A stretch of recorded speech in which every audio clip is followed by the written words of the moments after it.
কেউ যদি অন্যায় করে তাকে যদি আপনি শাস্তির আওতায় আনেন, যা মনে চায় করতে পারবেন না, তারা আগুন দিয়ে পোড়াতে পারবেন না, নাক কাটতে পারবেন না, কান কাটতে পারবেন না, অঙ্গ বিকৃতি করতে পারবেন না। কারণ মানব জাতির মর্যাদা স্বয়ং দিয়েছে কে?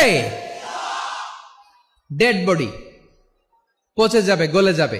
তারপরে ইসলাম বলে না, খবরদার, এই মরা লাশটারও একটা মর্যাদা আছে না নাই? ইসলাম বলে এই লাশটা গলে যাবে, পচে যাবে, কিন্তু এটার অমর্যাদা করো না।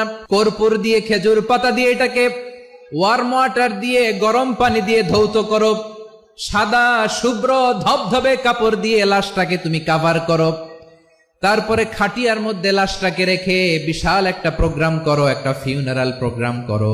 ওই প্রোগ্রামের ডানে বায়ে পেছনে লাশটারে রাখলে হবে না, প্রোগ্রামের একেবারে সামনটাতে তুমি লাশটাকে রাখো। সুবহানাল্লাহ। একটা ফিউনারাল প্রোগ্রাম করতে হবে, তাকে শেষ বিদায় জানাতে হবে, যেটাকে আমরা জানাজা বলি। কি বলি?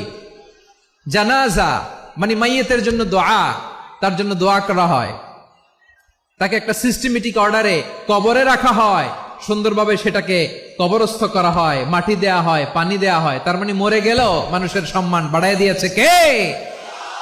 এজন্য আল্লাহ বললেন ওয়ালাকাদ কাররামনা বানি আদম, বনি আদমের সম্মান মর্যাদা আমি আল্লাহ বাড়িয়ে দিয়েছি। মানুষের সম্মানে তুমি কখনো আঘাত করো না, ঠিক কিনা? তাহলে ভাই, প্রথম মেসেজ হচ্ছে, the first and foremost message tonight to the people of জাসর। আল্লাহ বলেন, I have dignified the status of son of Adam. আমি বনি আদম সবার মর্যাদা বাড়িয়ে দিয়েছি, হোক আস্তিক নাস্তিক, হোক কাফের কিংবা মুশরিক, তার মর্যাদা বাড়াই দিছে কে?